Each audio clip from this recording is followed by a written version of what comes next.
ارجعي إلى ربك راضية مرضية فادخلي في عبادي وادخلي جنتي. 7 مليار بني آدم حيختفوا قريب بسبب مخطط من مخططات الماسونية. حيختفوا بمعنى ان حيتم قتلهم او التخلص منهم باي طريقة. وانا هنا بقول لك 7 مليار شخص، يعني كل سكان كوكب الارض ما عدا مليار شخص فقط. وهي دي بقى ببساطة يا عزيزي المشاهد خطة المليار الذهبي. يا ترى مين هم الماسونية وايه هي اهدافهم بالضبط وايه هي خطة المليار الذهبي؟ ده كل اللي حنعرفه في حلقة النهاردة.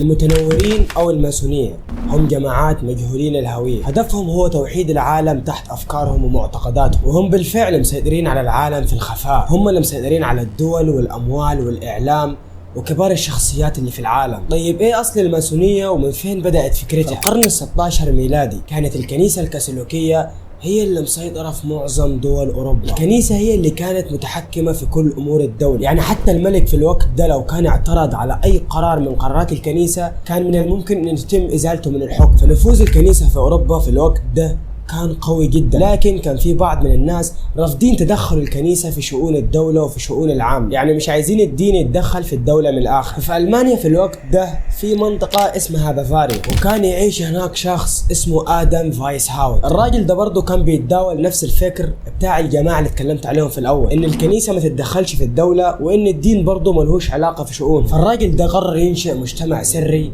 علشان ينشر أفكاره من خلاله ويتبادلوا نفس الفكر، علشان زي ما قلنا انهم ما كانوش يقدروا يطلعوا وقتها ويعارضوا قرارات الكنيسة. المعلم فايسهاوت ده كان هدفه من تكوين المنظمة او المجموعة دي هو تنوير الناس، غسل أدمغة الناس بأفكار جديدة بعيدة كامل البعد عن الكنيسة والأديان. فأطلق على جماعته دول اسم المتنورين، وبالإنجليزي اسمهم إلوموناتي. طيب أمال مين هم الماسونية يا كريم؟ الماسونيين أو فري ميسونز هم منظمة تانية غير المتنورين، ولكن هم الاثنين بيتشاركوا نفس الأهداف. بس عندنا هنا في الوطن العربي بنقول عن المتنورين هم الماسونيين، ولكن عند الأجانب الإلوموناتي غير الفري ميسونز. فأنا علشان ما لخبطكش خلينا نفترض إن المنظمتين دول منظمة واحدة وهدفهم واحد. والنهارده أنا جاي أعرفك عن مشروع من مشاريعهم الشيطانية، ألا وهو مشروع المليار الذهبي.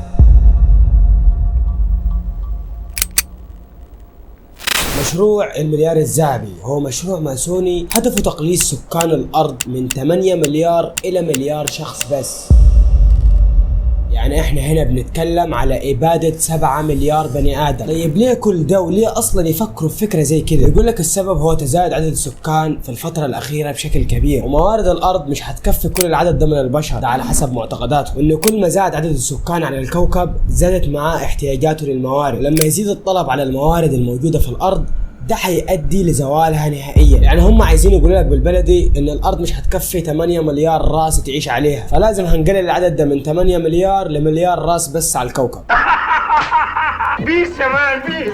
طيب فين حيروح ال7 مليار دول؟ عندهم اكتر من حل، مثلا ابادة البشرية عن طريق امراض معدية او حروب اهلية، وحرفيا هم بدأوا بتطبيق الخطة، ولكن كل ده خلف الكواليس. خلينا فاهمة، هنرجع لسنة 1990 لما بدأت الأمراض المعدية والفيروسات بالانتشار، منهم فيروس سارس اللي في 2002، انفلونزا الطيور اللي في 2003، وكمان انفلونزا الخنازير في 2009، وآخر حاجة فيروس كورونا اللي في 2020. المشكلة مش هنا، المشكلة ان شركات اللقاحات وأولهم شركة فايزر حاليا هم بيتقاضوا بتهمة الإبادة الجماعية. المصل اللي العالم كله اتفق ان احنا لازم ناخده، ولو رفضت تاخده تتمنع من دخول اي منشأة حكومية في اي دولة وتتمنع من السفر كمان. دلوقتي الشركة اللي صنعت المصل ده بتتقاضى وبتتحاسب عليه. خد الصدمة كمان، محامي شركة فايزر وطلع وقال بالحرف ان احنا ما عملناش حاجة وان احنا طبقنا الاوامر بالحرف اللي جاتنا من الحكومة الامريكية. طيب ليه ما كنتش تقدر تسافر او تدخل اي منشأة حكومية لو ما كنتش واخد اللقاح؟ ايه الموجود بالضبط في الحقنة دي؟ استعد للصدمة يا عزيزي المشاهد. أجمعوا بعض من الأطباء أن اللقاح بيؤدي لجلطات القلب في سن الشباب، دليل أن في آخر فترة ارتفع معدل الوفيات في العالم بسبب الجلطات، والبعض منهم أكد أن اللقاح بيسبب عقم للنساء.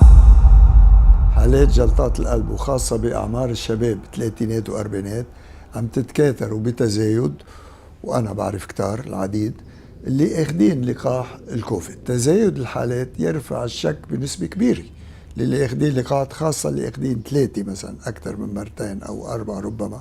في عدة ظواهر كل مدة بتكتشفي شيء ويرجح انه العلاقه فيه من الاحصاء والتكرار والتجميع وبالطريقه دي هم بيحدوا من النسل وحتبدا خطتهم تنجح. ولو انت مش مصدقني يا باشا وصدقت بان المصل هو علاج فعلا، طيب ليه اغلب الاطباء وكبار الشخصيات اللي في العالم رفضوا انهم ياخذوا اللقاح؟ ليه ها؟ وازيدك من الشعر بيت الفيروس اساسا مصنع. انا اصلا شككت بالكورونا بالكوفيد وقلت انه مصنع تصنيع لأهداف استراتيجية اقتصادية، أو بتاخد اللقاح أو ممنوع تسافر، ممنوع تتحرك، ممنوع تفوت على مطعم، ممنوع تروح على المدرسة. لا، هيدا منه العلم، اسمحوا لي. يعني كتير كان في مبالغة قوية جدا وفي تهويل وإلقاء رعب بالنفوس بصراحة. يعني أي علم هذا؟ أنا لا أنتمي لهذا العلم، هذا منه علم. والفيروس كمان ما انتشرش في الصين عبس. الصين يا عزيزي اكبر دولة سكان في العالم، فعلشان يتخلصوا اكبر عدد ممكن من البشر، فالصين والهند هم موقعين مثاليين لانتشار الفيروس وإبادة أكبر عدد ممكن من البشر. موضوع الخفافيش دي افتكاسة طلعتها أمريكا علشان الناس تبدأ تقلب على الصين وتلومهم على اللي حصل في العالم. معروف الصين من زمان بتاكل خفافيش وحاجات كمان أكتر سوء من الخفافيش، وما حصلش زي اللي حصل في العالم في جائحة كورونا. فعلا خطتهم ونظريتهم جات في مكانها، لأنه فيروس كورونا توفى أكتر من 7 مليون شخص في العالم، وكل ده في أقل من سنة واحدة بس يا عزيزي المشاهد. طيب حتقول لي يا كريم برضو 7 مليون عدد قليل جدا بالنسبة لهدفهم وهو موت 7 مليار بني آدم. تمام، ما ننساش الحروب واللي هي برضو تبع خططهم. على سبيل المثال الحرب العالمية الأولى واللي تسببت في وفاة أكتر من 90 مليون شخص من عدد سكان الأرض وقتها. كمان ما تنساش الحرب العالمية الثانية واللي مات فيها أكتر من 60 مليون شخص في العالم. والحروب إلى يومك ده ما زالت مستمرة، إذا كانت حروب بيولوجية بنشر الأوبئة في العالم. لقاحات الأوبئة دي بيكون عبارة عن سم بيتحقن في جسمك حيسبب لك الوفاة على المدى البعيد. برضه هنا حيبتدي عدد البشر يقل أكتر وأكتر. بس برضه الحرب البيولوجية دي حتستغرق وقت طويل حتى إنه يتم إبادة العدد الكبير المحطوط في هدفه، فراح يدوروا على حل إنه كيف يقللوا عدد سكان العالم أكتر وأكتر بس بدون حروب. دلوقتي هم بين كل خطة وخطة من مخططاتهم بيكون في فترة زمنية طويلة، واللي بيعيقهم في الفترة الزمنية دي بالتحديد ان الباقي من الناس برضو ما زالوا يتكاثروا والعدد في تزايد، والخطة كده مش هتمشي زي ما هم مخططين. وهنا بقى يا عزيزي المشاهد يجي دور انطلاق المثلية الجنسية او الشاذ، وبالطريقة دي يقدروا يحدوا من النسل. مش عايز اتدخل في تفاصيل غبية بس كلكم عارفين ايه يعني الشاذ.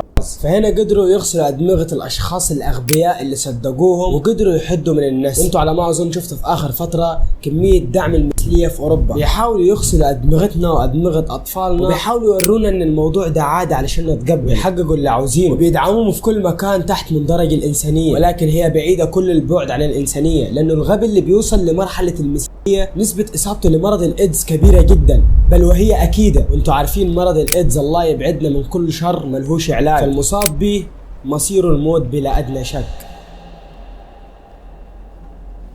تخيلوا ان الدول والاعلام والحكومات كلهم بيدعموا الفكر ده وبيأيدوه، واللي نهايته معروفة وواضحة واللي هي الموت. ويقول لك انسانية، قال يا عم انسانية ايه وخرج. اقسم بالله الحمد لله على نعمة الاسلام، والله لا يبتلينا بما ابتلاه. ومؤامرة المليار الذهبي دي لسه فيها خطط كتيرة خبيثة غير اللي قلته النهارده، بس ما حبيتش اطول عليك اكتر من كده، علشان لو طولت عليك اكتر من كده الحلقة هتنزل في نتفليكس مش في اليوتيوب. بس يا جماعة هنا وصلنا لنهاية الفيديو، واتمنى اكون افدتك ولو بمقدار 1% بس. واسف يا جماعة على القطعة، لي اكتر من شهرين ما نزلتش اي فيديو، بس يعني ثالثة سنة وكده ودروس وحوارات زي ما انتم عارفين. هحاول ارتب وانظم وقتي وما اغيبش عنكم كده تاني. الفيديوهات دي بتاخد مني وقت ومجهود طويل، واشتراكك ولايكك وتعليقك ده هو اللي بينسيني كل التعب اللي بتعبه علشانك. واشوفك على خير في فيديو جديد ان شاء الله. في امان الله.